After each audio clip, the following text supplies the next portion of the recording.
ఇంట్లో దిగడానికి కొన్ని కట్టుబాట్లు ఉంటాయి.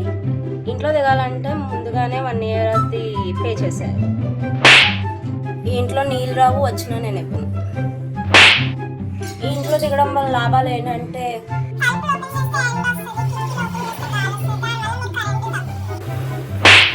అప్పుడప్పుడు కూరలు పచ్చళ్ళు అలా పంపిస్తూ ఉండాలి, కానీ మమ్మల్ని మాత్రం అడగదు.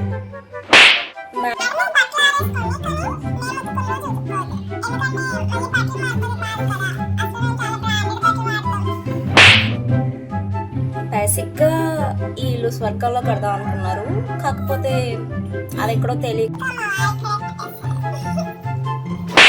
ఇంకో చాలా ఇంపార్టెంట్ విషయం, ఇంట్లో మేకులు అవి దిక్కకూడదు, ఎందుకంటే మీరు పోయాక మేము పీక్కోలేక సావాలి.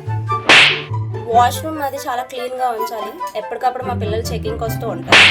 పార్టీలు గట్రా అంటూ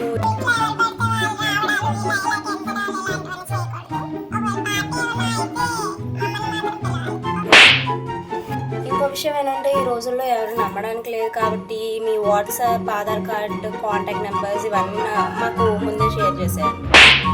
ఇంకా పోతే మీ జీపే అకౌంట్లో పాస్వర్డ్లు, యూపీఐలు, ఫోన్పేలు, పేటిఎంలు, ఆధార్ కార్డ్ జెరాక్స్లు, పాన్ కార్డ్ జెరాక్స్లు, ఈ ఓటర్ కార్డ్ జెరాక్స్ ఇలాంటివన్నిటిని కూడా నాకు ముందే పంపించేసేయండి. ఎందుకంటే ఒకవేళ మీరు ఎప్పుడైనా రెంట్ పే చేసేలేదంటే మీ ఫోన్ తీసుకొని నేనే పంపించేసుకుంటాను.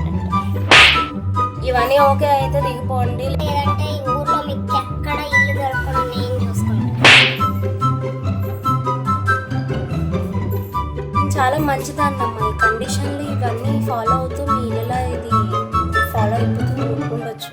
మీ ఇంట్లోనే చూసుకోవచ్చు ఈ కండిషన్స్ ఫాలో అవుతుంది.